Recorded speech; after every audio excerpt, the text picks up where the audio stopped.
ಕೋಳಿ ಮತ್ತು ಹುಲಿ. ಕಾಡು ಕೋಳಿ ಗಿಡದ ಮೇಲೆ ಕೂತು ನಗುತ್ತಾ, ಆಹಾ, ನಾನು ಗಿಡದ ಮೇಲಿನ ಎಲ್ಲ ಹಣ್ಣನ್ನು ತಿನ್ನುತ್ತೇನೆ. ಯಾರು ಬರುತ್ತಾರೆ? ಆಗ ಹುಲಿ ಕೆಳಗೆ ಬಂದು, ಕೋಳಿ, ನೀನು ನನ್ನನ್ನು ತಮಾಷೆ ಮಾಡಿದೆಯಾ? ಇಳಿದು ಬಾ. ಆಗ ಕೋಳಿ ಭಯಪಟ್ಟು, ಅಯ್ಯೋ ಹುಲಿ, ನಾನು ಇಳಿಯಲ್ಲ, ನೀನು ನನ್ನನ್ನು ತಿನ್ನುತ್ತೀಯ. ಆಗ ಹುಲಿ, ಹೌದು, ಬಾ ಬಾ ಎಂದು ಕರೆಯಿತು. ಅಲ್ಲಿಗೆ ಪಕ್ಷಿಗಳು, ಜಿಂಕೆ ಬಂದವು.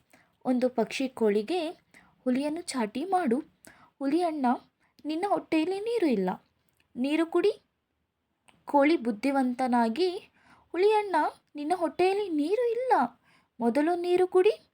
ಅದನ್ನು ಹುಲಿ ನಂಬಿ, ಸತ್ಯವೇ? ಸರಿ, ನೀರು ಕುಡಿಯುತ್ತೇನೆ, ನೀನು ಕಾಯಿ. ಹುಲಿ ನೀರಿಗೆ ಹೋಗಿ ನೀರು ಕುಡಿಯಿತು.